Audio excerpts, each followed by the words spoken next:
Boas tardes a todas e a todos. Benvidos a esta terceira actividade da segunda edición das Xornadas Cinematográficas, que este ano teñen como temática aglutinadora a cotiandade no cinema e a estética do cinema sensible. Hoxe imos a ter esta conversa entre tres expertos e expertas sobre a figura de Yasuhiro Ozu. Falarán e analizarán a súa figura como cineasta dende diferentes perspectivas. En primeiro lugar, temos con nos a Antonio Santos, que é doutor en Historia da Arte e docente especializado en Historia e Cinema xaponés, autor do libro Yasuhiro Ozu, que examina a filmografía conservada do autor nipón. Por outra banda, temos a Marta Peris, doutora en Arquitectura e arquitecta, autora do libro La Casa de Ozu, un ensaio no que Marta nos invita a revisitar os espacios escenarios dos filmes do cineasta, de Ozu, reflexionando sobre a casa xaponesa e ademais trasladando algúns aspectos atemporais da maneira de habitar un fogar na cultura nipona. Por último, teremos a Jordi Puigdomenech, doutor en Filosofía e docente, tamén especializado en cinematografía, autor do libro Yasuhiro Ozu, El tiempo y la nada, no que realiza un profundo análise sobre a figura do cineasta, a súa estética e a cultura xaponesa. Teremos tamén con nos a Santos Díaz, que moderará este encontro, cineasta, autor de varias curtametraxes como Os precisos da auga ou Din que non fala, e que guiará esta conversa con estas tres figuras especializadas en Yasuhiro Ozu. E sen máis, deixo vos paso a vos para que comecedes co encontro. Grazas por vir e grazas por escoitarnos, que nos estén escoitando. Muy bien, pues muchas gracias, María. Antes de dar voz a la gente que tiene cosas importantes que decir, añadiré tres cosas brevemente. Por un lado, me gustaría explicar la mecánica que vamos a desarrollar en este encuentro. Muy sencilla, habrá tres intervenciones por cada uno de los invitados, en los que desarrollarán un poco lo que nos quieran contar, y después, en el tiempo que quede, pues podremos establecer diálogo con cosas que queden en el aire o preguntas que se propongan. Bueno, eso es un poco la mecánica. Por otro lado, quería poner en valor que los festivales recuperen la historia del cine y a los grandes cineastas. Creo que es muy importante para la cinefilia, para los espectadores, para los profesionales, conocer la historia y ver cómo se refleja en el mundo que vivimos hoy. Es curioso porque Ozu es un cineasta que hace no muchos años era muy difícil de ver, era muy difícil acceder a su obra. Puedo contar la anécdota de que cuando yo era estudiante de cine en Barcelona, pues a principios de los 2000, las primeras películas que yo vi de Ozu fueron en unos VHS grabados de pases televisivos sin subtítulos. Yo creo que vi Sama no Aji y Akibiyori así, de esa manera, sin entender nada. Y encontré algo fascinante en las imágenes de Ozu, en su visión espacial, en su visión de los cuerpos, de los rostros, de los objetos, algo que me intrigó muchísimo, ¿no? Y con el paso del tiempo pude ir descubriendo qué significaba todo aquello. A eso ha ayudado la posibilidad de acceder a las películas, las restauraciones, los subtítulos en castellano y la aparición de determinada bibliografía que creo que es el complemento ideal. Lo primero es ver las películas, pero lo segundo es leer sobre las películas, ¿no? Bibliografía como la que hoy vamos a presentar. Entonces, ya sin más, quiero dar paso a Jordi. Jordi es uno de los autores de esta obra colectiva, El tiempo y la nada, un volumen fantástico para conocer a Ozu y todo lo que le rodea, su filmografía, aspectos de la cultura japonesa. Bueno, ya lo ha dicho un poco María en la introducción, entonces yo no me alargo más porque Jordi nos va a hablar de este proyecto y le doy paso. Gracias. Muy bien, buenas tardes. En primer lugar, muchas gracias por haberme invitado a este debate en el contexto del Festival de WEU. Bien, como bien has dicho, se trata de una obra colectiva, la que hicimos, El tiempo y la nada. La hicimos entre 3 miembros del Centro de Investigaciones Film Historia de la Universidad de Barcelona, más que habíamos participado ya previamente en otro estudio de un cineasta japonés, Akira Kurosawa. Y en este caso, pues, sumamos al grupo un nuevo elemento que fue Alphonse Mas, que había estado residiendo recientemente un año en Japón y aparte había hecho otras visitas y bueno, nos fue muy útil también contar con su colaboración para tener una información de primera mano, ¿no? Porque de hecho nos daba ya un poco de apuro a los 3, a Andrés, a Carlos y a mí, a hacer un segundo libro sobre un cineasta japonés, pero ninguno de nosotros en realidad hablamos de la cultura japonesa, lo contextualizamos, pero ninguno de nosotros había estado físicamente en Japón y bueno, pues como digo, la colaboración de Alphonse Mas pues fue muy, muy útil en este sentido.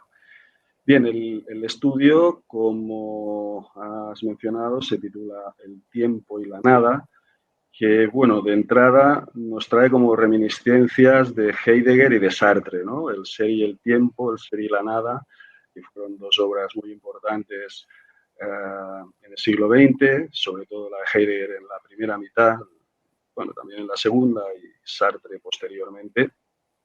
Y bueno, nos da, en realidad, sobre todo Heidegger, nos da también una pequeña pauta para poder entrar a fondo en bueno, todo el contenido filosófico que se puede desprender de la cinematografía de Yasuhiro Ozu. El tiempo, ¿por qué el tiempo? Bien, el tiempo yo creo que podemos estar más o menos de acuerdo que en muchas de las películas de Ozu el tiempo parece que se detiene, ¿no? Que, transcurre tan lentamente que ciertamente pues no nos percatamos del paso del tiempo. Cuando vemos, por ejemplo, al abuelo Hirayama, interpretado por el gran Chisu Ryu, sentado en la entrada de su casa en Tokio Monogatari, en Cuentos de Tokio, con esa expresión, esa sonrisa casi hierática que aparece prácticamente, pues eso, igual en cualquier situación que se dé a lo largo del film, especialmente al final, cuando ha fallecido Tommy, su esposa, después de toda una vida compartida. Y bueno, vemos que la expresión y el gesto, la postura del Hirayama, del abuelo Hirayama, pues prácticamente permanece inalterable, porque al igual que sucede con la sucesión de las estaciones, muy presentes también en la obra de Ozu, primavera, otoño, etcétera, pues parece como que el tiempo, detrás de ese aparente flujo temporal que hay en el mundo físico, en el mundo material, parece como que hay otro nivel que sería el nivel de la conciencia profunda, en el cual pues el tiempo no transcurre, ¿no? Está más allá del tiempo. Y en cuanto a la nada, la referencia a la nada, es también algo muy ligado al zen, ¿no? Igual que el tiempo, ¿no? La nada, en el mundo oriental, en general, no solo en Japón, tiene o tenía, ahora ya toda la cultura se ha ido globalizando y cada vez más se está volviendo más uniforme, pero realmente durante siglos, podríamos decir casi milenios, la nada ha tenido una concepción diferente en Oriente y en Occidente. En Occidente la concepción de la nada viene marcada sobre todo pues, por Parménides, ¿no? Y por toda la corriente filosófica grecorromana, después con prolongación en el cristianismo, en el islam, en la cual pues, Parménides, como dice claro en el poema de la diosa, el ser es y necesariamente es, el no ser no es y necesariamente no es. Y de la nada, nada puede surgir. ¿Qué quiere decir todo esto? Bueno, pues que en Occidente contemplamos el ser como oposición a la nada, o más bien la nada como oposición excluyente, se excluyen mutuamente. Nosotros somos, mientras dura nuestra vida, nuestra existencia, y cuando concluye, pues, dejando al margen pues, las posibles creencias religiosas, según esta visión parmenidea, la nada no puede ser. Es decir, nosotros cuando morimos no podemos ir a la nada porque la nada no es el ser, lo llena todo. Bueno, yo creo que esto pues, coincide y enlaza muy bien con precisamente las diferentes corrientes religiosas que han ilustrado ese tránsito del ser a lo que pueda venir, siempre con imágenes pues, celestiales, infernales, pero en cualquier caso no se produce el tránsito a la nada, sino que el tránsito siempre es a otra realidad. Y otra realidad además con componentes físicos, por ejemplo, en el caso del cristianismo, porque es resurrección del alma y del cuerpo. Es decir, es como un lugar físico a donde vamos a conducirnos. Digamos, esta ignorancia de la nada o esta exclusión de la nada en lo que se refiere a la concepción del ser queda manifiesta en Occidente pues por la inexistencia del cero, por ejemplo, ¿no? En la tradición grecorromana. Los romanos pues tenían su símbolo de numeración basado en el valor de ciertas letras, pero no aparecía el cero. Los números se iban completando por acumulación de letras, ¿no? De símbolos. A lo largo de la Edad Media en Europa tampoco se acepta la nada, ¿no? Existe lo que se llamaba el horror vacui, es decir, la idea de que la propia naturaleza aborrece la nada. Si nosotros intentamos hacer el vacío en un odre de piel, pues no podemos hacer el vacío porque aunque no haya vino, pues hay aire y si queremos quitar el aire, pues colapsa el odre. Pero en cualquier caso es como si la naturaleza quisiera rellenar todos los espacios vacíos porque el vacío, la nada, no era algo asimilable, aceptable en la cultura occidental. Como digo, no existía el cero, no se acepta la nada no es y necesariamente no es, y todas las concepciones que hablan más allá de la muerte pues nos refieren a lugares físicos. En el caso de Oriente no es así. En el caso de Oriente, pues, aunque a nosotros, pues, desde nuestra perspectiva nos resulta difícil a veces comprenderlo, la nada en Oriente forma parte del ser. Es decir, la nada no se opone, no se excluye mutuamente el ser y la nada, sino que la nada queda incluida dentro del ser.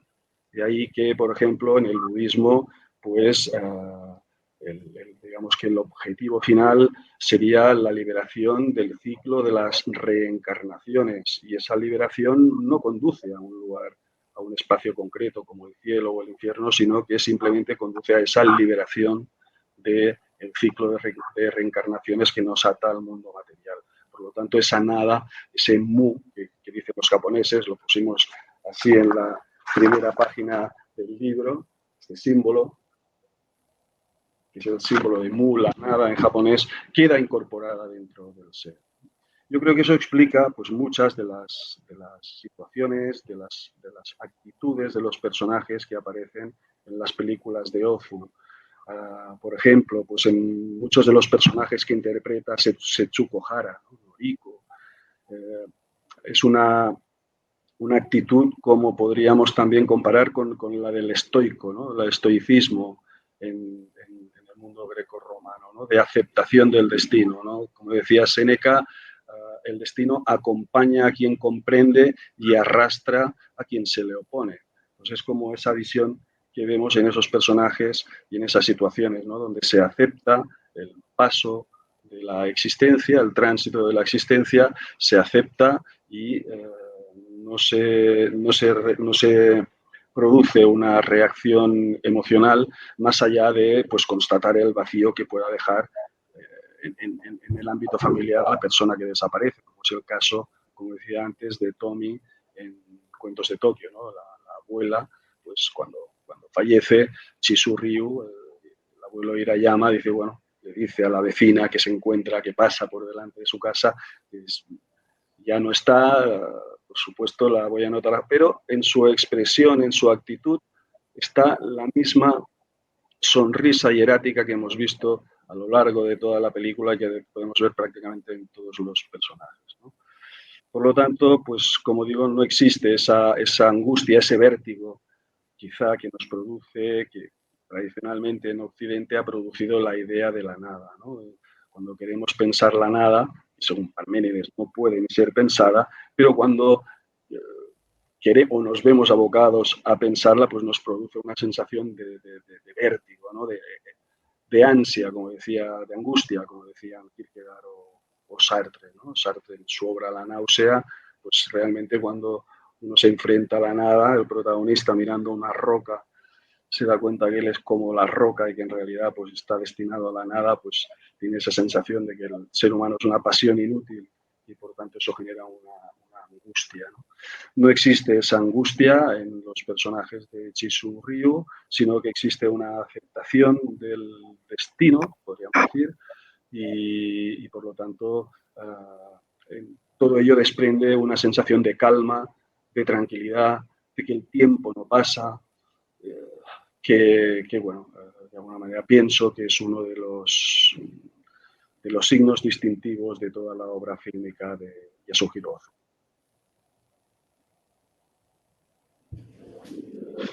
Ajá.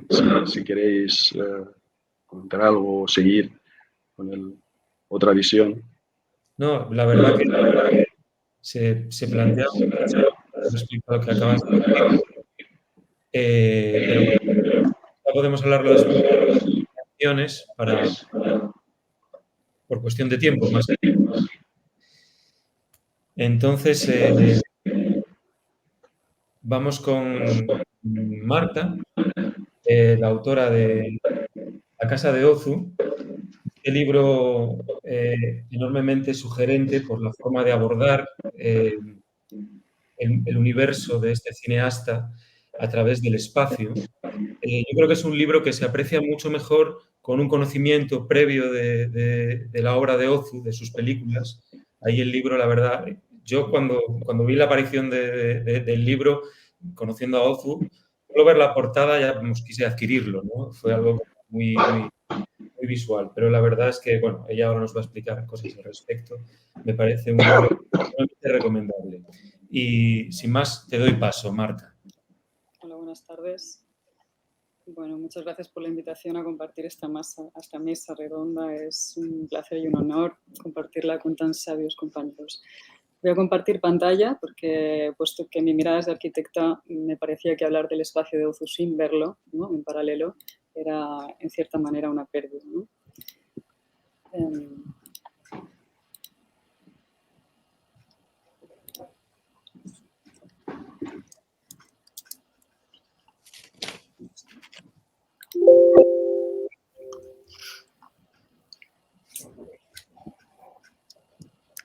¿Se ve la pantalla? Sí. Vale. Bueno, pues antes de entrar, como digo, al espacio de Ozu, diría que hay dos características de la casa tradicional japonesa que me parece especialmente importantes señalar, porque yo creo que Ozu le va a sacar mucho partido. Una es que cuando uno ve el plano de una casa japonesa, enseguida distingue los tatamis y, por tanto, enseguida vienen imágenes a la mente y enseguida la vinculamos con una cultura, la japonesa.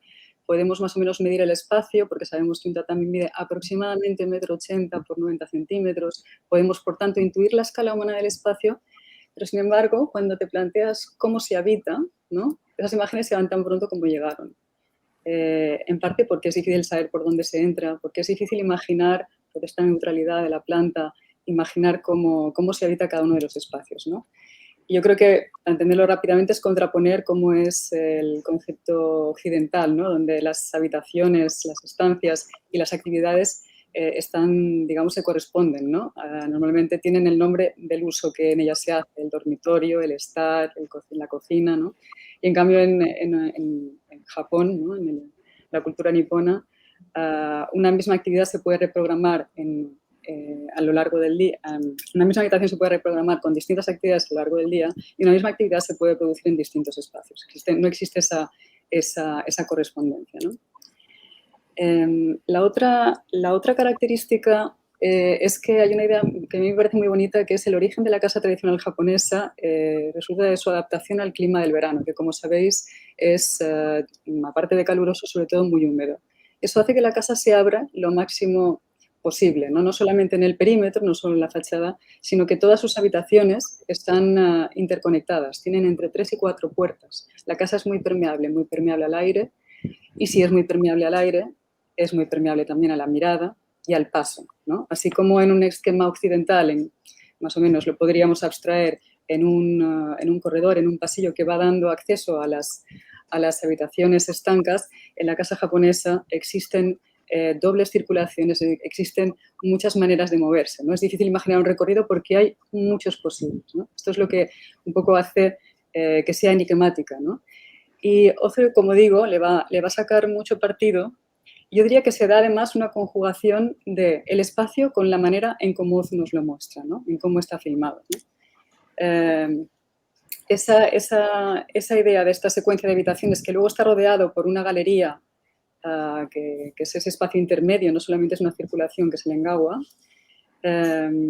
Esta secuencia de espacios, cuando en los típicos planos de Ozu, que sobre todo son frontales y axiales, la leemos como una secuencia, como una enfilada de espacios que no debemos leer como un espacio fluido donde los límites del espacio se diluyen, sino todo lo contrario, ¿no? Un espacio secuencial que pone en valor estos paramentos verticales, que los pone en relación y que no solamente es el espacio que vemos, sino sobre todo ese espacio también que no vemos, ¿no? En ese espacio fuera de campo que se queda entre bastidores y que de alguna manera amplía en el espectador la sensación espacial de la casa, ¿no? Entonces, un mismo espacio que en la casa que acabo de enseñar, ¿no? Que esta es la planta de Kohayama Kenoaki, ¿no? Es una de las últimas películas de Ozu, para mí es la casa más maravillosa de toda su filmografía. Es una secuencia de estancias en las que para que una planta sea indeterminada, para que sea polivalente, para que sea flexible, para mí tiene que tener un mínimo de dimensión, ¿no? Para que varios usos puedan ser compatibles a lo largo del día. Y para mí sería 8 tatamis. Las habitaciones que filma Ozu están entre 8 y 10 tatamis, ¿no? Y esta circulación, y más allá de la circulación, la cocina y el baño como una posición de la planta mucho más periférica, ¿no? Entonces, por ejemplo, en esta abertura, la primera secuencia de abertura de la película Bakushu, ¿no?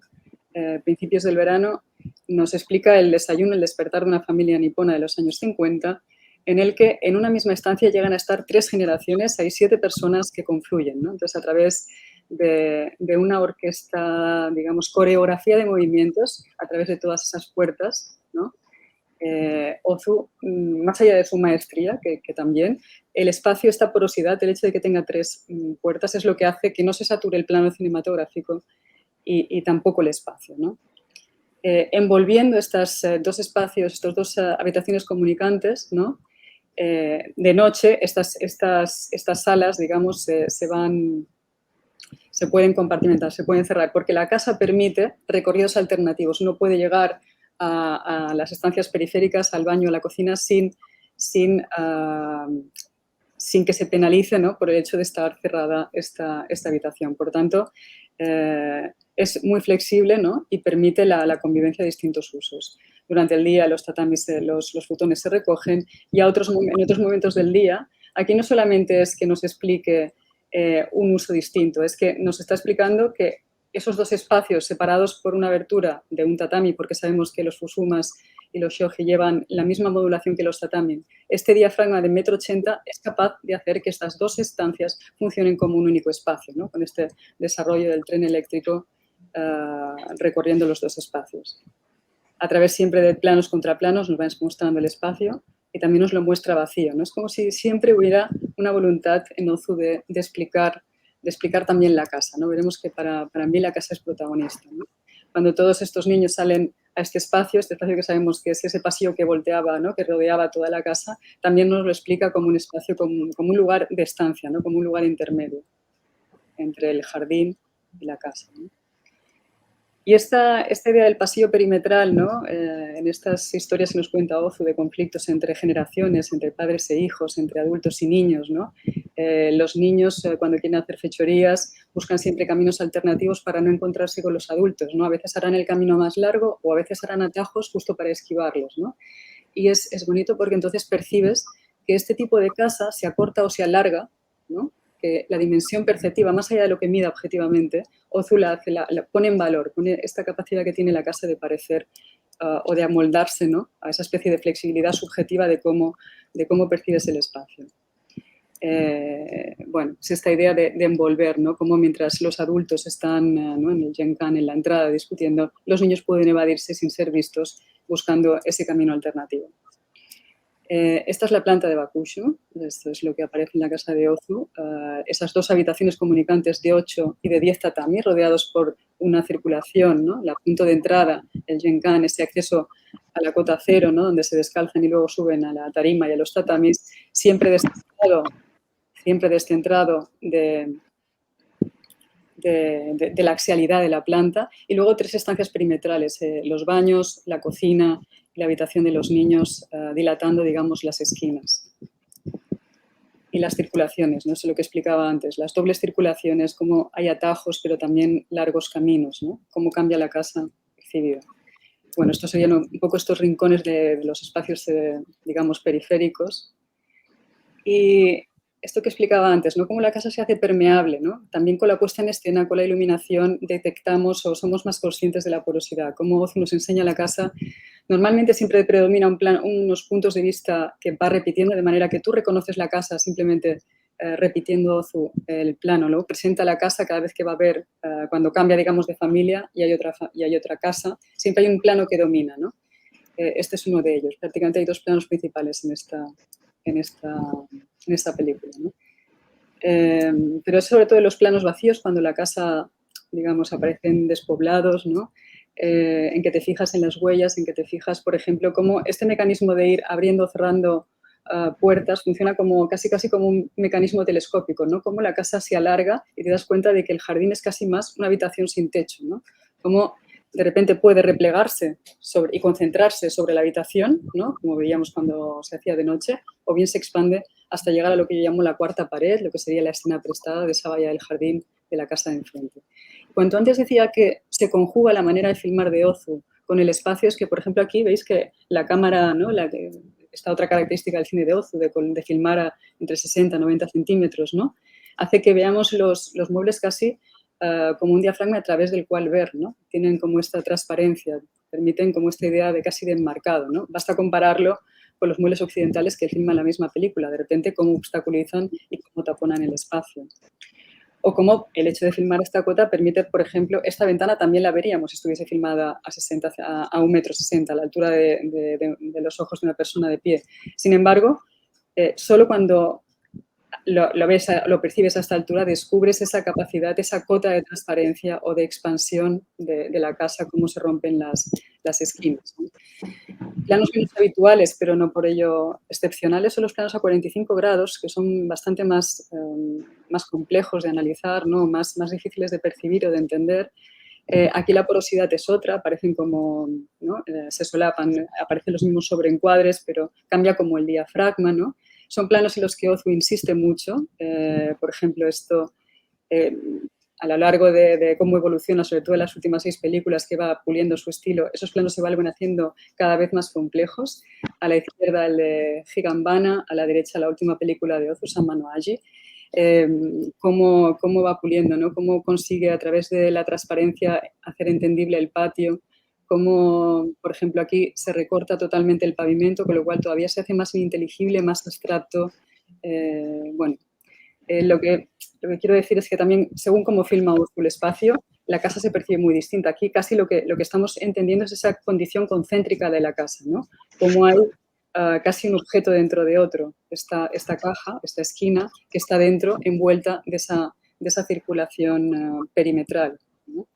O como cuando filma en estos planos menos habituales, pero a 45 grados, se lee el espacio con sus sobreenmarcamientos igualmente, pero casi como si fuese un biombo que se pliega en el espacio, ¿no? Y me parece muy interesante cómo a través de Ozu vemos esa polifacética configuración espacial de la casa japonesa, ¿no? Bueno, esta es la misma casa, ¿no? Como cambiando el punto de vista, de repente se vuelve mucho más sereno el espacio. Y este sería, pues, ese plano al que me refería antes, ¿no? Ese plano que presenta siempre la casa, en este caso el farolillo azul acaba siendo casi un punto sobre el que Ozu va girando, ¿no? Y lo veremos a lo largo de la película desde muchos puntos de vista. Y antes se anunciaba un poco que realmente la casa no es simplemente un mero decorador, la casa es en sí misma protagonista, porque en ciertos momentos Ozu, a través de introducir secuencias de planos vacíos, aquí vemos cómo esa vista del cementerio tiñe de azul 3 planos seguidos, cómo es capaz de contarnos cosas de la historia, ¿no? Como a través simplemente de los planos vacíos, a través de la casa, ¿no? Como en este caso es el presagio del trágico final del patriarca de la película, ¿no? Bueno, simplemente acabaría con esta imagen, con esta capacidad que tiene Ozu de mostrarlos la casa como protagonista, cómo a través de los personajes hemos visto cómo es capaz de explicar la casa, pero también cómo a través de la casa llegamos al interior de los personajes, ¿no? Porque, como sabéis, bueno, todos, en general la cultura nipona es bastante parca a la hora de mostrar sentimientos. En el caso de Ozu, pocas veces exteriorizan sus sentimientos. También su manera de filmar nunca llega al primer plano, siempre nos deja en el plano medio, siempre nos mantiene alejados, siempre como espectadores mantenemos esa distancia y es más bien a través de la casa cómo podemos intuir cómo Ozu nos cuenta esa intimidad, ¿no? Esa idea de la casa como expansión de la intimidad de los personajes, ¿no? Bueno, por mi parte lo dejaría aquí. Muy bien, Marta, muchas gracias. Interesantísima perspectiva. Espero que luego podamos retomar algunas de esas cosas que has comentado en el diálogo. Y vamos con Antonio, el autor de este volumen. Bueno, que no sé si se puede observar, yo este volumen lo tengo desde hace muchos años, fue mi primera guía para entender el universo de Ozu. Yo tengo que agradecerte muchísimo este libro porque me hizo comprender muchísimas cosas. Me parece una... Bueno, los 3 libros son fantásticos, ¿no? Pero es verdad que este lo conozco desde hace más tiempo y me ha acompañado incluso por muchas ciudades y muchas revisitaciones al cine de Ozu y, bueno, creo que es igualmente muy recomendable. Entonces, te escuchamos, Antonio. Bien, pues buenas tardes a todos. Muchas gracias por vuestra hospitalidad, por invitarnos a esta sesión que me parece tan atractiva y tan sugerente. Me imagino que hayáis escogido a Ozu este año no obedece a la casualidad, porque ya sabéis que este año se celebra el 120 aniversario de su nacimiento y el 60 año de su fallecimiento. Es un hombre que responde a un designio cíclico. Estos designios cíclicos que ha incluido, que nos ha comentado tantos Jordi como Marta, están presentes no solo en sus películas, sino también en su propia vida.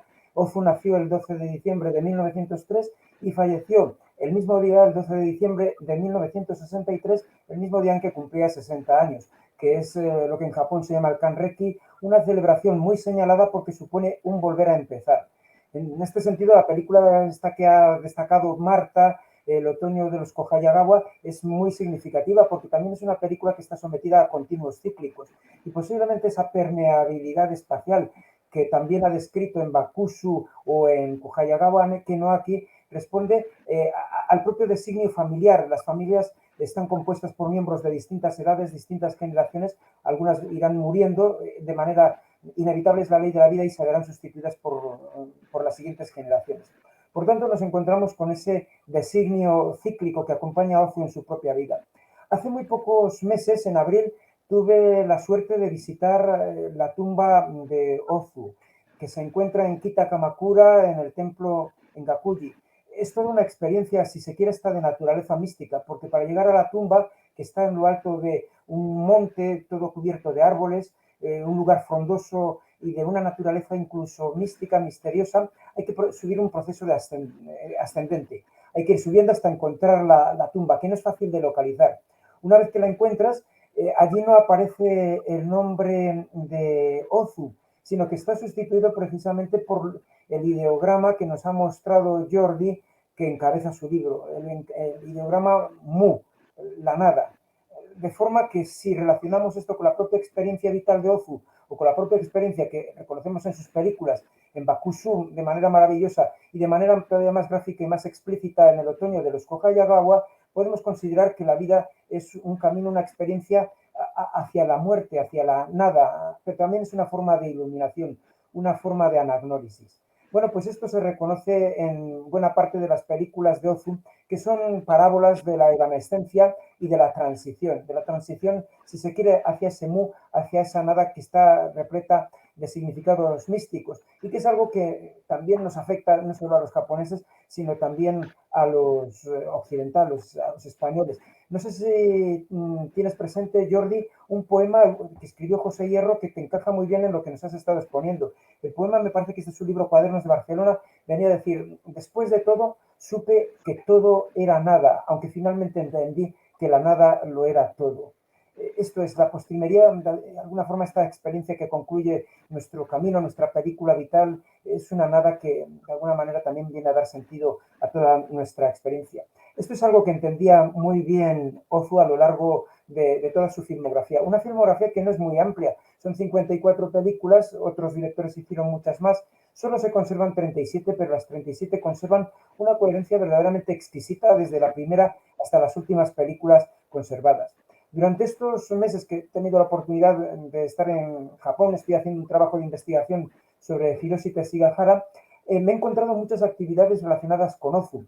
En concreto, en Tokio, en el lugar donde se supone que nació Ozu, digo se supone porque la ciudad ha sufrido todo tipo de catástrofes, terremotos y bombardeos, y los lugares son casi irreconocibles, pues allí aproximadamente en el lugar hay una placa que recuerda el punto donde nació. También allí cerca hay una casa de cultura con una biblioteca donde se ha instalado un pequeño museo pues con carteles, con trajes, con guiones y con fotografías y con utillaje propio del gran cineasta.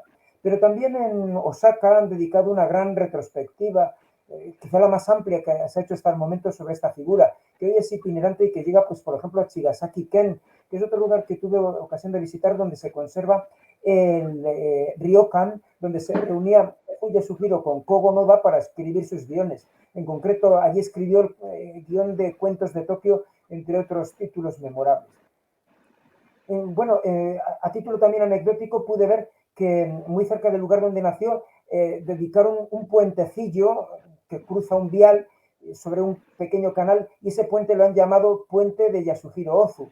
Bueno, todos podemos considerar, está bien la idea del puente por las conexiones que implica. Podemos haberle dedicado una avenida o incluso un aeropuerto, como se dice en algunas ciudades norteamericanas. Pero sea como sea, me da la impresión de que la memoria de Ozu sigue viva. Más, por ejemplo, que Kurosawa. De Kurosawa no he encontrado prácticamente reconocimiento alguno, mientras que la figura de Ozu va ganando en peso y en consistencia como el gran clásico que es del cine japonés, y así queda.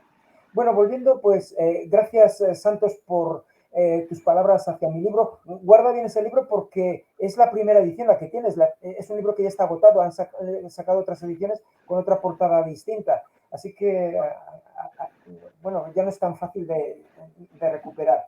El libro que has mostrado es un resumen muy abreviado de mi tesis. Yo escribí una tesis que era muy extensa, más de 2000 páginas. Tuve luego que aligerarla, de manera que el libro este, viene siendo un libro voluminoso, viene a ser un 10% aproximadamente de lo que era el conjunto del trabajo. Yo a lo largo de este trabajo quise situar, y este era uno de mis objetivos preferentes, la obra de Ozu dentro de su contexto histórico, cultural y cinematográfico. Para eso, mi materia prima fundamental fueron las propias películas. Acudí a las películas de Ozu de la misma manera que Edipo acudía al oráculo, para tratar de reconocer en ellas pues la esencia y la presencia de este maestro que cada día está más considerado como uno de los grandes artífices de la historia del cine. Me basé además mucho en los textos, en las entrevistas y en las declaraciones del mismo cineasta. Para eso, pues claro, tuve que recurrir a una gran y abundante bibliografía internacional. La tesis, como os dije, se titulaba Elogio del Silencio, y el libro de cátedra que acaba de mostrar Santos también se titula así, Elogio del Silencio. Cátedra me permitió mantener ese subtítulo, no en la cubierta, pero sí en la portada del libro. Yo creo que el título está pensado y también responde a una al menos triple justificación. En primer lugar, Ozu fue un cineasta muy reticente a incorporarse al sonido. Y esto también es importante porque Ozu, igual que otros grandes clásicos de la historia del cine, estoy pensando en Howard Hawks, en Alfred Hitchcock, en John Ford, que son otros de los grandes cineastas de la historia, e iniciaron su carrera en pleno periodo mudo. Y esto es muy importante porque el elemento visual en todos ellos, estamos pensando particularmente en Ozu, va a ser enormemente importante. Y esto no cabe duda, esa expresividad de la imagen, esa expresividad del espacio que ha mostrado Marta, tiene mucho que ver con esa formación dentro del periodo mudo. Pero cabe añadir otra cosa. Hitchcock o John Ford dejaron de hacer películas mudas poco después del Cantor de Jazz, a principios de los años 30, finales de los años 20. Mientras que Ozu, por imposiciones de Chico y por imposiciones industriales, siguió haciendo películas mudas hasta bien entrados los años 30. Su última película, si no me falla la memoria, es Un albergue del año 1936. Esto es, Ozu seguía haciendo películas mudas cuando en Hollywood estaban preparando El Mago de Oz y Lo que el viento se llevó en Technicolor. Mientras tanto, Ozu seguía haciendo películas mudas y además películas mudas maravillosas, con lo que legítimamente el canto del cisne del cine mudo no es Murnau ni Amanecer en los años 20, sino que son las películas mudas. Las últimas obras maestras del cine mudo universal son las últimas películas de Ozu, que son extraordinarias. A mí una cosa que me asombra de Ozu, al contrario que otros directores, John Ford es otro director que adoro, pero John Ford, incluso el propio Hitchcock, tienen altibajos, mientras que la carrera de Ozu es una carrera de una uniformidad estética y visual extraordinaria de principio a fin. Sanma Noaji y Kohayagawa Kenoaki son extraordinarias, pero estas películas mudas de las que os estoy hablando tienen exactamente la misma prestación visual, la misma calidad cinematográfica y se mantiene de principios a fin a lo largo de toda la película. Por tanto, Elogio del silencio, un cineasta que es reacio, que es reticente a sumarse al silencio por voluntad personal y por imposiciones industriales.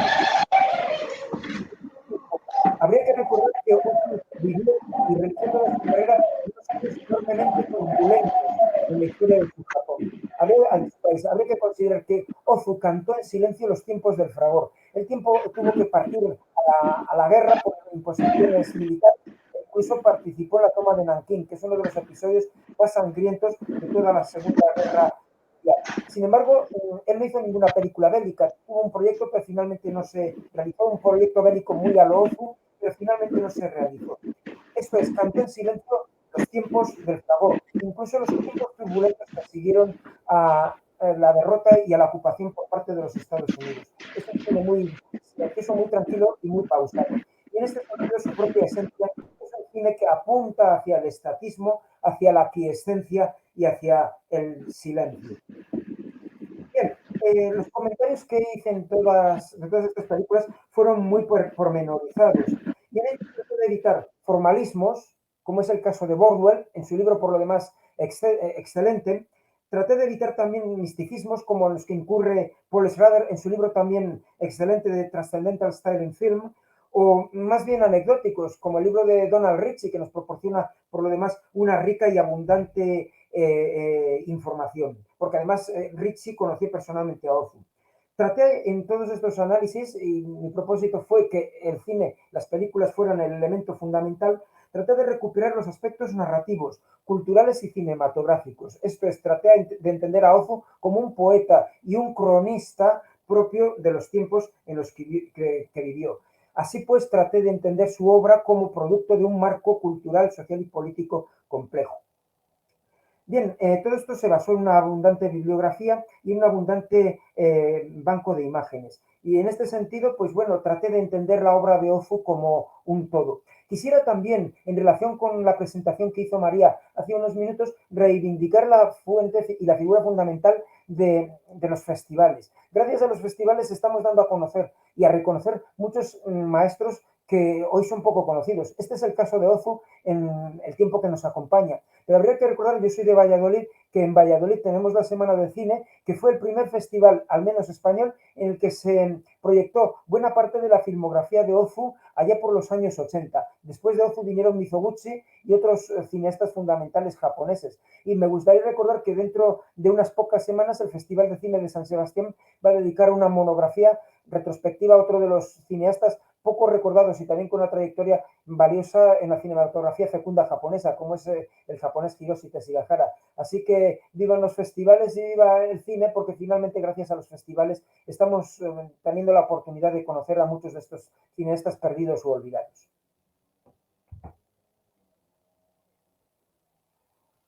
Has dicho tu experiencia en Japón en estos últimos tiempos. Ozu es una figura muy reconocida actualmente. ¿Lo fue cuando él era cineasta, en vida, digamos? ¿Fue comprendido? Porque hay este lugar, no sé si lugar común o qué, pero a mí me parece una cuestión curiosa, ¿no? Que se dice siempre, el más japonés de los cineastas japoneses. Pero yo no estoy tan seguro de que él fuera tan bien comprendido, su perspectiva, su cine, aunque tuvo su reconocimiento, algún reconocimiento. No sé qué opináis sobre esta cuestión. Sobre esto es curioso, porque realmente Ozu es un personaje muy raro para el cine japonés. Por ejemplo, Ozu nunca hizo películas de época. Hizo sobre todo películas contemporáneas. No hay películas ni de geishas ni de samuráis, y su formalismo es muy peculiar en el cine japonés. Sobre si era reconocido o no, al margen de sus peculiaridades, que por cierto estaban muy condicionadas por las directrices de Sochiku. Él trabajaba en el seno de una compañía con un productor muy autoritario como era Shiro Kido, que marcaba las líneas de producción. A pesar de todo, Ozu era un cineasta muy respetado y muy venerado. Tengo que decir que era el director que más premios ganó en los estudios japoneses. Creo que es el que más veces ganó el número 1, que sería un poco el equivalente al Oscar o al Goya, sería un poco el equivalente a John Ford dentro de los estudios cinematográficos. Y en este sentido era un cineasta muy respetado. También es verdad que se le miraba como un cineasta viejuno, desfasado, y cuando llegaron los jóvenes cineastas de la Nouvelle Vague, la nueva ola japonesa, se trataron de distanciar, incluso algunos como Masahiro Shinoda o como Soei Mamura, que empezaron haciendo películas como ayudantes de dirección de Ozu, pero tanto ellos como Oshima o como Teshigahara tendieron a distanciarse porque consideraron que su forma de hacer cine estaba completamente trasnochada y ellos buscaban otros horizontes y otras maneras legítimas, por otra parte, muy distintas de hacer cine. En su momento, Ozu era muy reconocido, no así en Occidente. El primer director japonés reconocido en Occidente Kurosawa, pero incluso Teshigahara fue nominado al Oscar por La Mujer de la Arena antes incluso que el propio Kurosawa. En este sentido, la suerte que corrió Ozu fuera de Japón tuvo que esperar años después a su fallecimiento, que es cuando ya empezó a darse a reconocer. Ajá. Bueno, y por mover un poco también el diálogo, recuperando un poco lo que comentabas, Jordi, digamos que esa perspectiva de esa concepción de la nada oriental y de cómo confrontarse, digamos, a ciertas gravedades de la vida y cómo se refleja en una filmografía. Bueno, yo quería quizás romper una lanza por una parte de la filmografía de Ozu, por la que te pregunto, ¿no? Que es quizá esos puntos que sabemos que el mismo Ozu decía que eran películas que no le resultaron tan satisfactorias porque eran un poco más trágicas o dramáticas, ¿no? Se me ocurre pensar en Una gallina al viento, que me parecería la película de Ozu que trata el tema de la guerra. Se me ocurre pensar en Las hermanas Munakata, también trazada por cierta gravedad trágica, y sobre todo Crepúsculo en Tokio, que a mí me parece una película descomunal y que siempre ha tenido como una fama un poco baja, pero realmente es extraordinaria. Y ahí podemos ver en estas tres películas, por ejemplo, un lado de Ozu mucho más oscuro y que forma parte de la vida y también se puede entender dentro de la sensibilidad que tú has descrito, Jordi. No sé si te apetece hablar un poco de esta parte. Sí, sí, claro. De hecho, pues es cierto que en estas películas que mencionas, pues aparece una visión de la realidad más oscura, como muy bien has dicho. Lo que sucede es que a mí lo que más me interesa de Ozu es la perspectiva que él adopta al mostrar esas zonas de realidad, ya sean oscuras o ya sean normalmente ambientadas en lo cotidiano, aunque a veces pues, pueda ir un poco más allá y plantear cuestiones de mayor alcance social, más allá del núcleo familiar, ¿no? Pero lo que me interesa más, como te digo, es la perspectiva que él adopta. Pensemos, por ejemplo, en Las hermanas Munekata, donde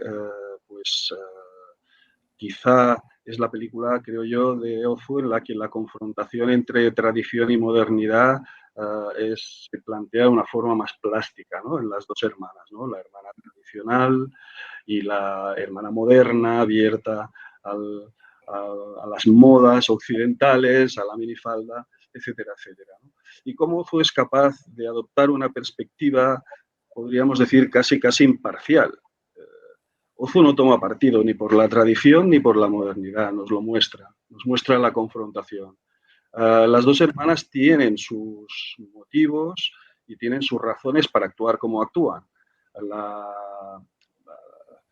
El personaje interpretado por Noriko pues es la pura aceptación del destino en un sentido zen, ¿no? Como decíamos antes, es igual que su marido sea alcohólico y la pegue porque de alguna manera ella sabe que su lugar pues, es estar ahí a su lado y no en valorar las actitudes que pueda tener hacia ella o hacia los demás, ¿no? Es algo que es difícil de entender y mucho más hoy en día, ¿no? Como lo podría ser el hecho de los matrimonios concertados por los padres, es algo que hoy en día es totalmente inadmisible, bueno, ya lo es desde el siglo XIX en Occidente, ¿no?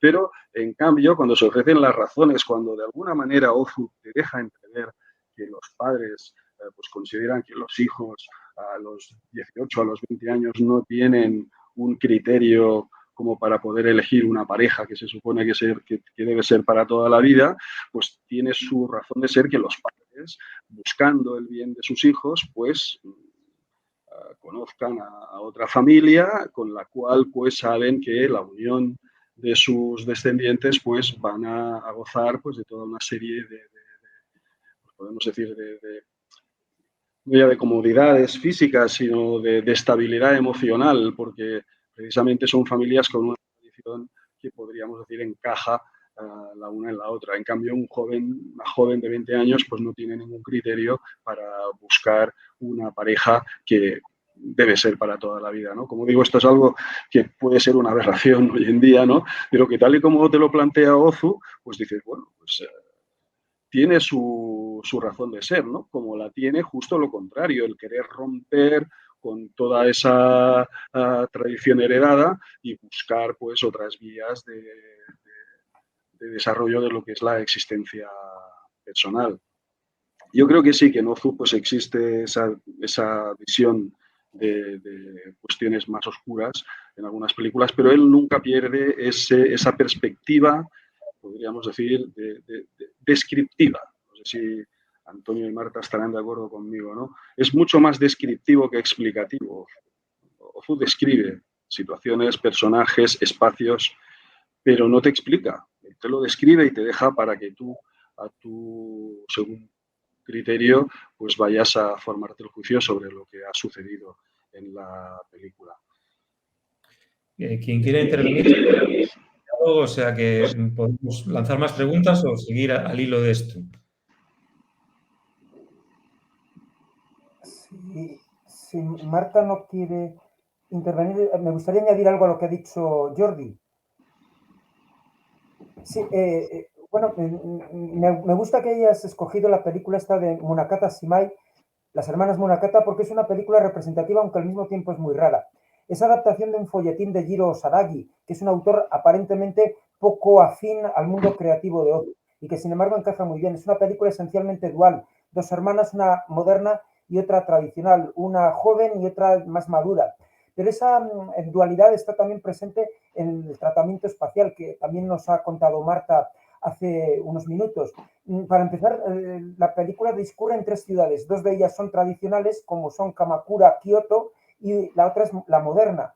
También transcurre para Marta también podría ser un festín esto, porque en espacios muy contrastados. Una universidad moderna, como es la Universidad de Kioto, espacios tradicionales, la casa del padre, como siempre interpretado por Chizu-Ryu, y también las casas modernas ambientadas en Kioto.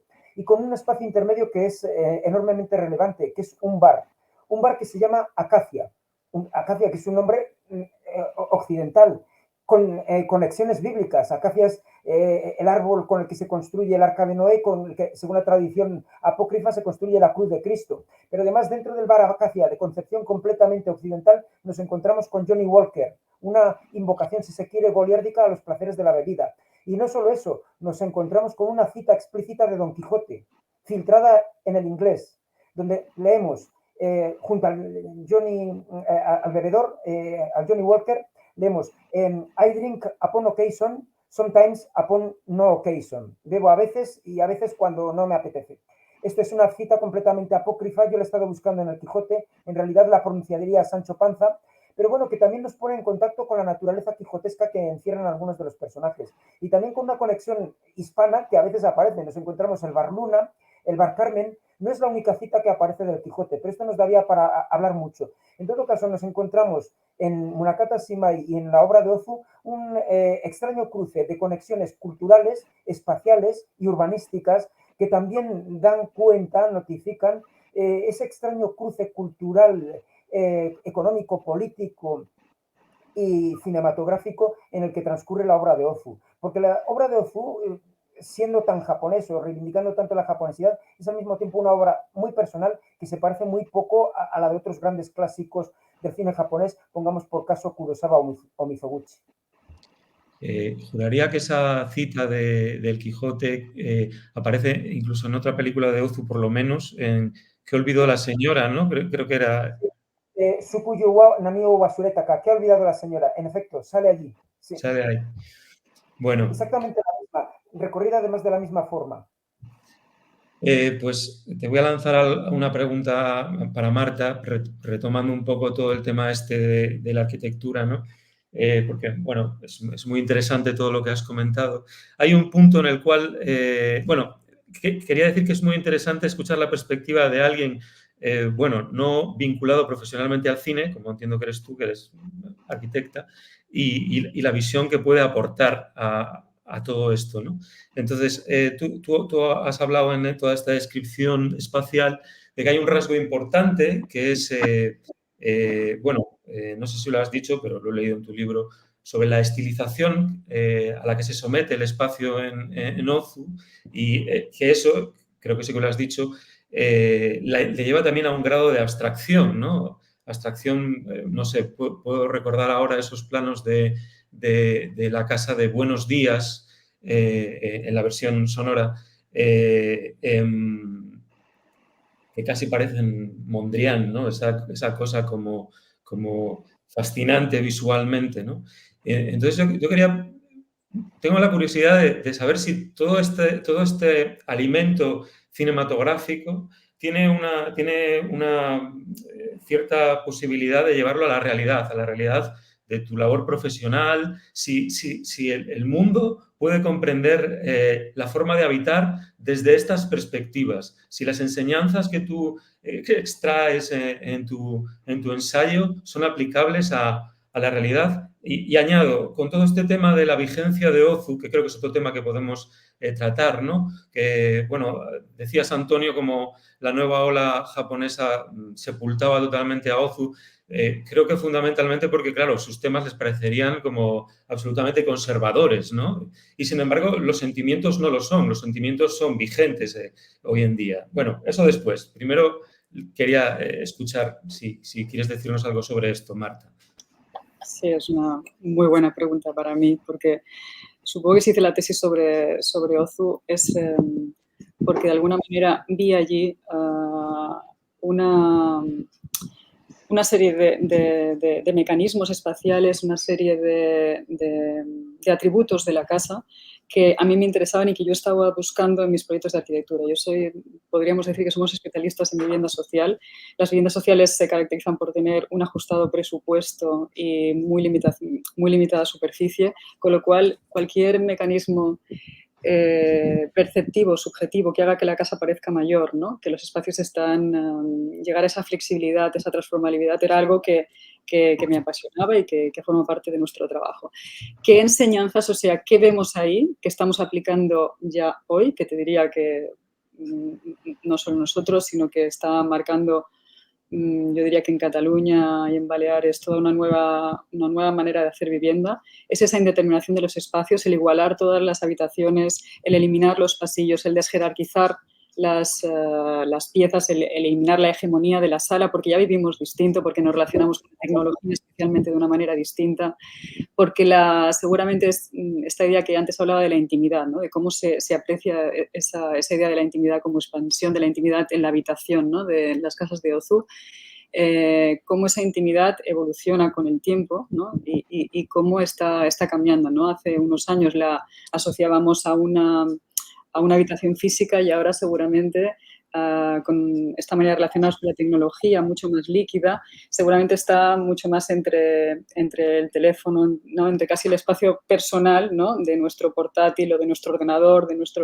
y hay un desplazamiento de la intimidad, yo diría, del espacio físico hacia el virtual. Eso me gustaría pensar que hace que las habitaciones puedan dejar de ser esos templos, esos espacios cerrados y estancos, ¿no? Ese modelo que en cierto momento de la historia aparece el pasillo y empieza a segregar las habitaciones en lugares estancos, en lugares para la intimidad, y que esta porosidad empieza a tener sentido otra vez, ¿no? Y el hecho de que los espacios puedan sumarse, ¿no? Cuando la intimidad se repliega, ¿no? Casi en el espacio personal, yo creo que tiene todo ese potencial de que la casa sea mucho más transformable, mucho más permeable, pero para eso las habitaciones tienen que tener un mínimo de superficie, como decía antes, porque si empezamos a abrir puertas dejamos de poder amueblarlas, ¿no? Con lo cual, yo diría que lo que vi en Ozu es lo que ahora estamos buscando, y yo diría que estamos consiguiendo construir edificios con plantas que desde luego recordarían más una planta de Ozu que la vivienda convencional con zona de día, zona de noche, pasillo y habitaciones. Ajá. Muy interesante. No sé si queréis añadir algo más sobre este tema. Jordi. ¿Cómo? Sí, No, bueno, parece curioso, ¿no? Lo que comenta Marta de que, pues bueno, una arquitectura tan, digamos, con tanto tiempo a sus espaldas como es la arquitectura japonesa, pues sirva de inspiración para la arquitectura más actual.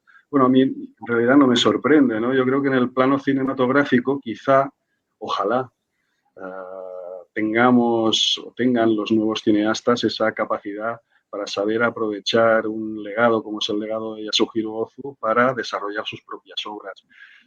Quizá hay algunos que lo estén haciendo, yo desde luego no tengo conocimiento, quizá Antonio sí.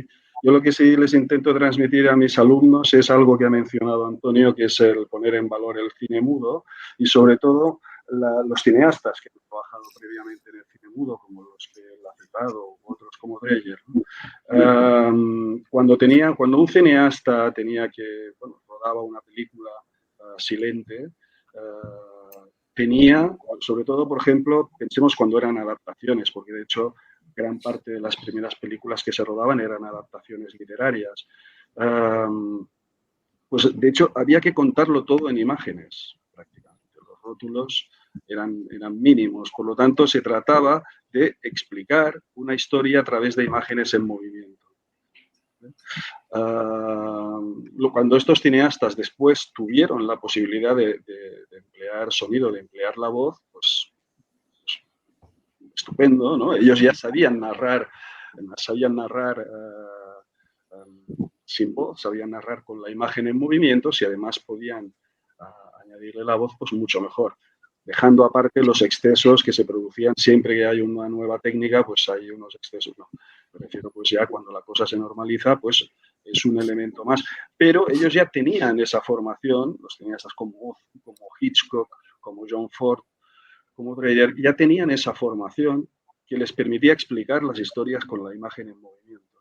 Y eso es muy importante, porque creo que después, quizá al incorporar la palabra, bueno, todos conocemos pues algunos casos en los que prácticamente la palabra se comía la imagen, ¿no? Se hablaba tanto que bueno, o la imagen, aunque inevitablemente tiene un protagonismo, pero cada vez quedaba ese protagonismo más limitado por la fuerza de la palabra.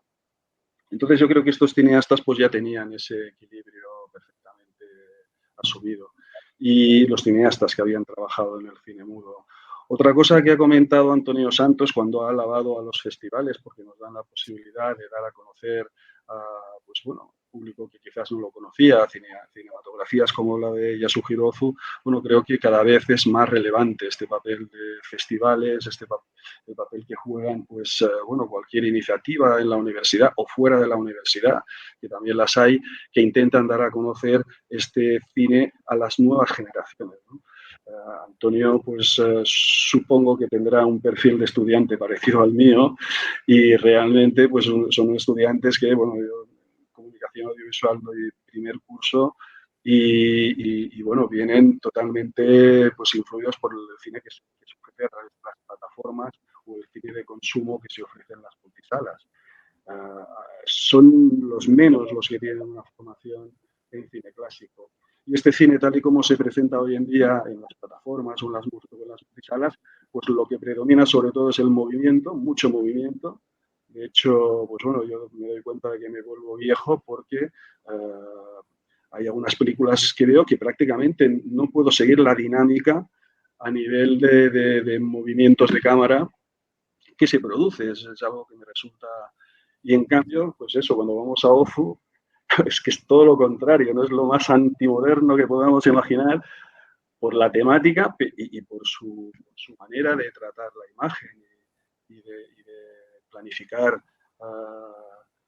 cada plano, ¿no? Como una vez recuerdo que creo que explicaba Antonio en otra ocasión, ¿no? La perfecta geometría, cómo cada lugar está con los objetos perfectamente distribuidos, cómo nos está contando algo con toda esa imagen estática, ¿no? Claro, eso contrasta con un cine actual donde lo que predomina es el movimiento de cámara y a veces frenético, casi mareante, ¿no? Entonces a estos alumnos, claro, hay que convencerles primero de que vean cine mudo, cosa que ya muchos de ellos no han visto ni una sola película muda en su vida, ni siquiera un corto de Chaplin. Hay que convencerles de que hay que ver cine mudo para ver realmente cómo se cuenta una historia solo con imágenes en movimiento, sin palabra. Y después también, pues, darse cuenta de que en todos estos cineastas clásicos podemos encontrar elementos que son perfectamente útiles para realizar cine hoy en día.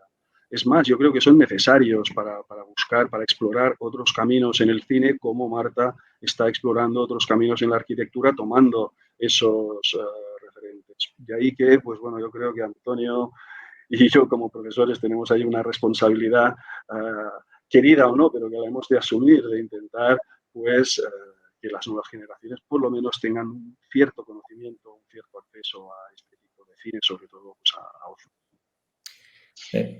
Un segundo antes de Antonio, creo que es el momento perfectamente adecuado para recordar esta cuestión sobre la vida de Ozu, bueno, más bien sobre la muerte de Ozu, esa frase que dijo en su lecho de muerte en el hospital a una joven que le visitaba, esa frase que para mí resultó bastante enigmática durante bastante tiempo, pero creo que acabas de ilustrarla, Jordi, fantásticamente. El cine es drama, no accidente. Esa es la cuestión, ¿no? Muy buena cita. Antonio. Ya lo dijo él, ya lo dijo Ozu. Sí, Muy me acuerdo buena. de esa cita, pero no se la dijo a una joven, se la dijo a un colega suyo que fue a visitarle, a Yoshida Yoshishige, un cineasta de la Nouvelle Vague, el autor de una de las películas emblemáticas de la nueva ola japonesa, Eros y Masacre. Este cineasta, Yoshida Yoshishige, se encuentra en las antípodas de Ozu. Es de estos que consideraba que Ozu era un director viejuno, pasado de moda, que no tenía nada que aportar a las nuevas generaciones. Y que, sin embargo, cuando fue madurando, igual que le pasó a Teshigahara, a Oshima, a Shinoda, a Imamura, se fueron dando cuenta del enorme valor que tenía Ozu. Y en efecto, cuando en 1963 Ozu se encontraba en su lecho de muerte, fue a visitarle. Y a modo también como de clave enigmática, de clave cerrada, velada de toda su obra, le pronunció estas palabras. El cine es drama, no accidente. Y esto fue como una especie de anagnórisis, una suerte de revelación, de iluminación sobre Yoshida Yoshishige, que a partir de entonces transformó su manera de entender el cine y también su manera de hacerlo. Hasta el punto que su filmografía cambia desde entonces, se aproxima más a Ozu y escribe un libro que es uno de los mejores que se han escrito sobre Ozu, está traducido al inglés, aunque no al español, que se titula El anticine de Ozu. El anticine de Ozu. Y en este libro, Ozu's Anticinema, comienza precisamente con este recordatorio y con esta frase y en la que Yoshida Yoshishige trata de entender las claves de Ozu a partir de su obra y a partir de sus testimonios. Esto nos lleva también a otro terreno que también me parece que es considerable, como es entender la modernidad de los clásicos. Es muy fácil distinguir entre cine mudo y cine sonoro, pero no es tanto distinguir entre qué entendemos por cine moderno y cine clásico. ¿El cine de Ozu qué es? ¿Cine moderno o cine clásico? Pero podemos considerar también a Alfred Hitchcock o a John Ford. Si consideramos que películas como Psicosis o Centauros del Desierto son tan innovadoras y rupturistas como una película de Godard o como una película de Alain Resnais, y que son rigurosamente películas modernas. Pienso yo que hay mucho de clásico en el cine de Yasuhiro Ozu, porque es un cine normativo y es un cine que está sometido a un canon, pero también que es un cine muy moderno porque rompe el mismo canon. Sin ir más lejos, Ozu es muy poco respetuoso con las leyes básicas de la gramática cinematográfica que respetaban a pies juntillas cineastas como John Ford o como Alfred Hitchcock, por poner a otros dos cineastas monumentales que se encuentran al mismo nivel.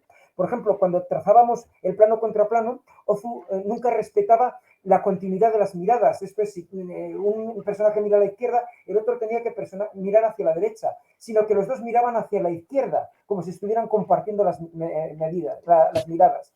Ozu violentaba estas normas, igual que violentaba la norma de los 180 grados, características de Hollywood. En Hollywood se filma en 180 grados. Ozu, por el contrario, filmaba en 360 grados y podía capturar a un personaje en cualquier lado, en parcelas siempre de 45 grados, como muy bien definió David Orwell en su estudio sobre Ozu. En este sentido, es un director muy moderno, que se aproxima mucho a la modernidad. Y esto justifica que muchos cineastas que se pueden considerar como paradigma del cine moderno le tomen como uno de los maestros del cine esencial.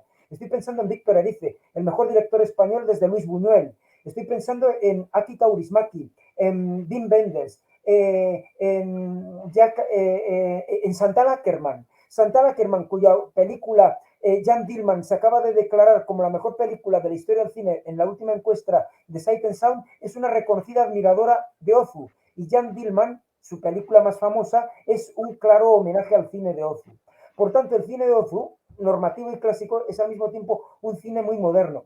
Y me estoy acordando de una frase, de una declaración de principios de Giuseppe Verdi.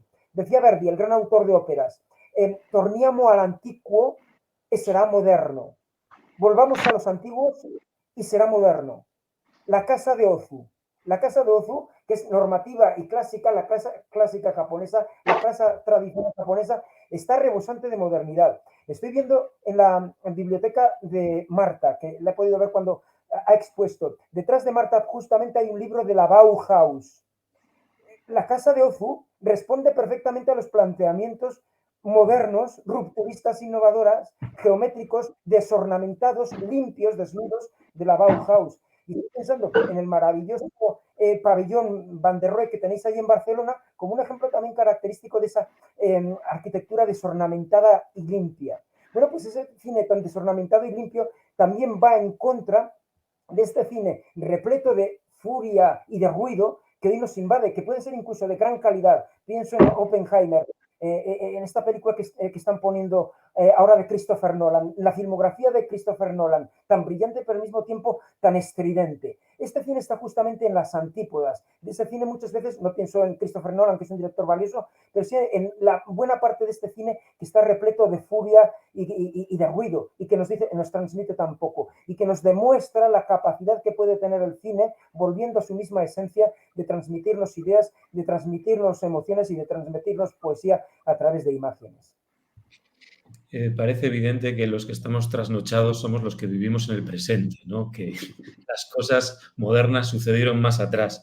Quería, Antonio, incidir en una pequeña cosa que has dicho sobre la ruptura de la gramática, que estoy totalmente de acuerdo, pero no sé si es interesante contextualizar esto también dentro del cine japonés, porque tengo entendido que cierta ruptura de la gramática tradicional, sobre todo de la americana, viene en un momento de, Mizoguchi mismo empieza a romper esa temporalidad precisamente para no filmar como los enemigos, los que les ocupan, ¿no? De alguna manera. Y quizá ahí empieza esta cosa que es tal como tú has explicado en Ozu, pero que me parece también interesante observar como el cine de Ozu, a pesar de su particularidad, forma parte de un contexto que vosotros os encargáis mucho de analizar y, bueno, como esta charla dura lo que dura, no nos da tiempo a desplegarlo todo, ¿no? Pero es muy importante todo este tema de los géneros, de cómo era el cine japonés y, bueno, me parecía importante citar esta cuestión de la gramática como es una respuesta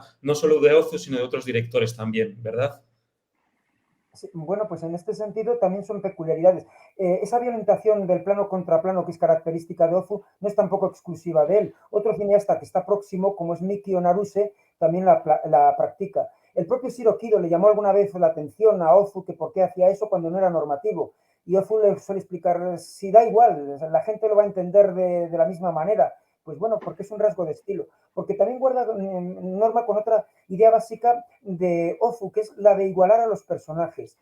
Por ejemplo, en las imágenes, es muy bonito que nos haya puesto estas imágenes Marta, porque nos sirven también de referente. Cuando salen los niños en las películas de Ozu, desde Bakushu hasta Cuentos de Tokio o Buenos Días, suelen estar igualados, se mueven al unísono, caminan igual, aunque uno sea más grande y otro sea más chico, pero también incluso entre padre e hijo o entre maestro y discípulo. En uno de los fotogramas que nos ha puesto Marta, que era de Bansum, Primavera Tardía, vemos a Chisu Ryu en la casa tradicional, en la casa de Ozu, que está sentado al lado de su discípulo, que es el que quiere que se case con Noriko, con su hija. Los dos están mirando hacia el mismo sitio, en la misma dirección, en el mismo sentido. De alguna manera, dentro de ese único plano contenido, está respondiendo a la misma práctica del plano contra plano. Está tratando de buscar esa idea de la afinidad, de la correspondencia de imágenes.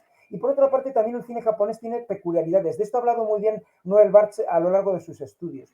Lo cierto es que el cine japonés tiene una peculiaridad con respecto al cine americano y al cine europeo, y es que fue mudo no solamente por razones técnicas, Japón era un país técnicamente avanzado, sino porque allí tenían la peculiaridad de que además de poner películas mudas, había un personaje, el Benshi, que se dedicaba a explicarlas. Era algo así como el explicador o el comentarista, que fuera de campo, de manera extradiegética, iba contando las películas. Como este personaje, el Benshi, tenía tantísimo éxito, era difícil suprimir las películas mudas sin quitar una de las razones de taquilla fundamentales como era el Benshi. Para que el Benshi tuviera razón de ser, las películas mudas japonesas solían ser películas tomadas en un único plano, muy largo, muy dilatado, que así es como se hacen las primeras películas de Mizoguchi sonoras de los años 30. Estoy pensando en Zangiku Monogatari, que son planos secuencias muy prolongados, con la imagen estática solamente violentada por pequeños planos secuencia. Esto obedece, pues, de alguna manera a cierta reticencia a asumir nuevas formas de hacer cine y a implicarse también en esta tradición propia del Benshi, que se fundamenta en planos muy, muy dilatados. Es verdad que otros cineastas ya posteriores, Ozu no sigue este ejemplo, ni tampoco Kurosawa, pero sí que hay una parte del cine japonés perfectamente ejemplificada en Mizoguchi, que era el paradigma del cine clásico japonés para Noel Barthes, que siguen este mismo itinerario y estas mismas formas de representar, lo que se llama el modo de representar primitivo, así lo denomina Noel Barthes, precisamente debido a la singularidad reticente del propio cine japonés a evolucionar. Y esto guarda también relación con el propio teatro japonés. El teatro clásico japonés es un teatro extradiegético, donde no hablan los personajes, pensemos en el bunraku, el teatro de marionetas, sino que hablan los narradores que se encuentran fuera del escenario. En el teatro no, y en el teatro bunraku es el narrador extradiegético que se encuentra fuera del escenario el que está contando la historia. Este mismo planteamiento narrativo es el que se utiliza en el cine primitivo japonés y particularmente en el cine mudo, y que justifica para Noel Barthes este mantenimiento de las tomas tan dilatadas cuando se produce la transición del cine mudo al cine sonoro. Me alegra que hayas citado a Naruse porque creo que es uno de esos cineastas japoneses fundamentales y bastante olvidados y que tiene una obra inconmensurable. Voy a añadir otro tema a la conversación y estamos con tanta información que yo creo ya que es una cosa impresionante. A raíz de lo que acabas de decir y también por las cosas que contó Jordi al principio, al acercarse a la filosofía para explicar a Ozu, ¿no? Al acercarse al lenguaje.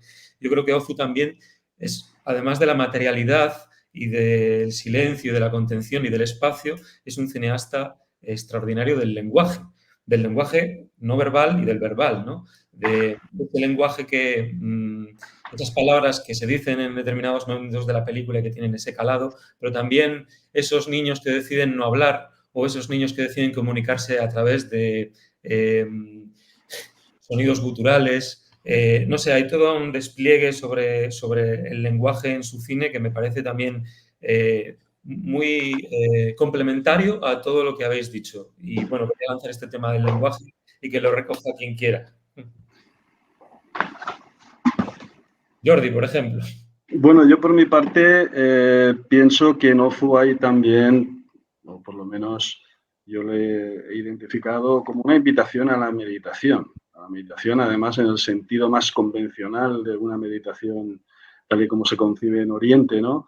¿Por qué? Pues porque esos silencios, esos vocablos, como decías, de los niños que en realidad no significan nada, o precisamente esa alteración del plano contra plano, donde nos muestra dos personajes que teóricamente están hablando el uno frente al otro, pero nos muestra dos planos que están mirando en el mismo sentido. Es como si a través de todos estos elementos y otros muchos que conforman el cine de Ozu, nos estuviera invitando a pasar a otro plano de conciencia. Ya sé que hablar de estas cosas, planos de conciencia, es un poco peligroso en ocasiones, ¿no? Pero yo creo que sí, que realmente nos está, ya por el propio ritmo de la historia, nos está situando en un plano de calma, ¿no? Cuando uno ve una película de Ozu, quitando algunos casos, como antes ha citado Santos Díaz, ¿no? Que hay películas también que son más oscuras, que quizá nos llevarían hacia otro tipo de reflexión, pero es un ritmo pausado, es un ritmo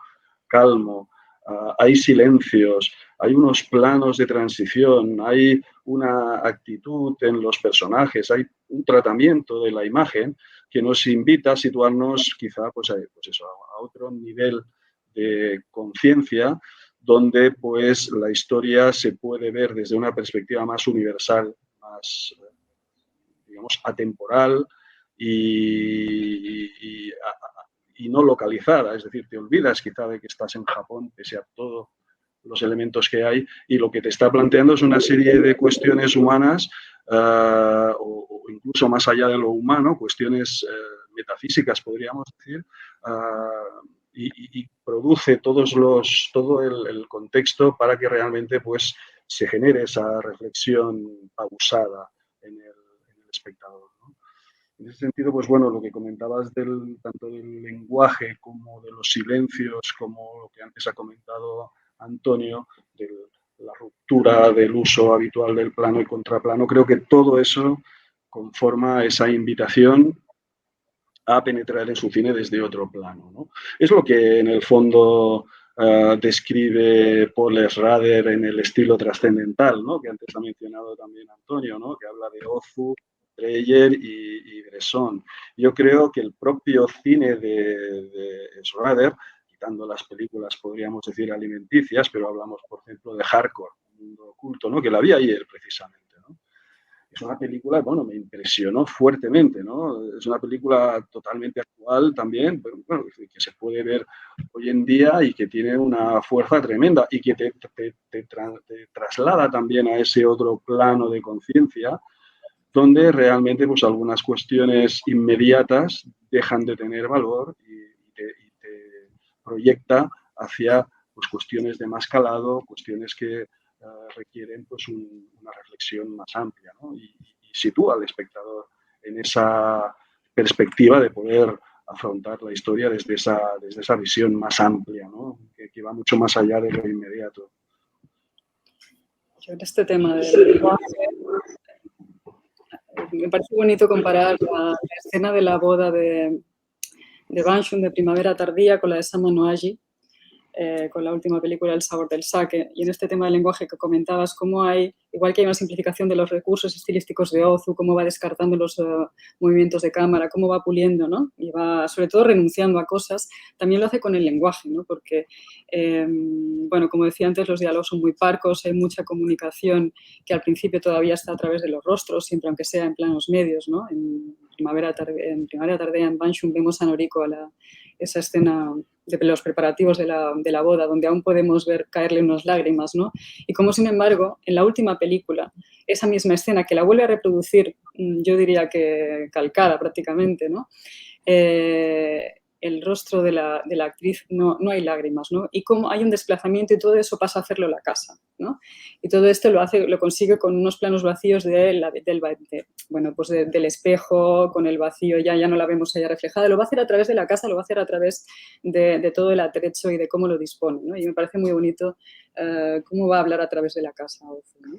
Y simplemente para acabar, si comparamos también al padre, el después de la hija ya se va, ya no va a volver, y también comparar ¿no? cómo monda la piel de la naranja, cómo vemos al padre, ¿no? apesadumbrado en la silla, y cómo al final en Sama no Aji, si esto es en Banshee, en Sama no Aji, vemos al personaje meterse en la cocina, que es donde nunca entran los hombres. Yo diría que solo hay 2 películas en las que un hombre entra, ¿no? 2 o 3 películas en la cocina, y como en la última escena de la bibliografía de toda la filmografía de Ozu es la cocina donde hemos visto a la hija constantemente recorrer ese espacio, ¿no? Y siempre se ve desde fuera, desde el pasillo.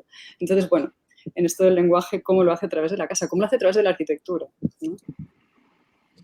En el sabor del té verde entra el hombre en la cocina que no sabe ni cocinar, ¿no? Ni hacer el... Pero para hacer las paces, ¿no? Eso es. Y también en las películas, en los apartamentos, ¿no? Que también es una contraposición bonita entre la casa tradicional y la arquitectura de la vivienda colectiva, donde aparecen esos apartamentos pequeños donde la cocina está volcada, ¿no? Y podemos ver algún personaje, algún matrimonio joven que el hombre se pone un delantal. Pero diría que poco más que esto. Sí, sí, sí. Sí, bueno, en relación con todo esto, el juego espacial es muy interesante en Ozu siempre, y siempre está muy calculado, porque esos planos vacíos en los que no hay personajes suelen servir de intersecciones. Ozu, en su cine tan estricto, tan minimalista y tan contenido, no utiliza ni fundidos en negro, ni encadenados, ni ningún otro signo de puntuación, sino que utiliza estos planos espaciales que además han estado muy bien escogidos. Hay uno de Higambana con una tetera roja, otro de Sama no Aji con una tetera negra, que contrastan cromáticamente con el entorno y que destacan muy vivamente. Por cierto que la tetera también es un emblema de fugacidad y de transición, como lo es el propio tren que siempre aparece en las películas, incluso el trenecito de juguete que aparece en Bakushu. Es curioso porque estos planos, una vez más, nos llevan al desenlace de Ozu, al Mu, a la nada, pero es una nada que está llena de sentido, porque aunque no veamos personajes, implícitamente ahí está su presencia. No los vemos, pero están sus objetos, está su atmósfera, está su olor, su presencia. De alguna manera implícita entendemos que están allí y que ese objeto, ese espacio, es un modelo espacial o es reflejo espacial de ellos mismos. En relación con lo que ha dicho hace unos momentos Jordi, pues bueno, me ha gustado la relación también porque nos permite jugar con estos juegos intertextuales que son siempre tan ricos. En Hardcore de Paul Schrader es una relectura clara de Searchers, de Centauros del Desierto, como de alguna manera lo es Taxi Driver, que también es un guión suyo.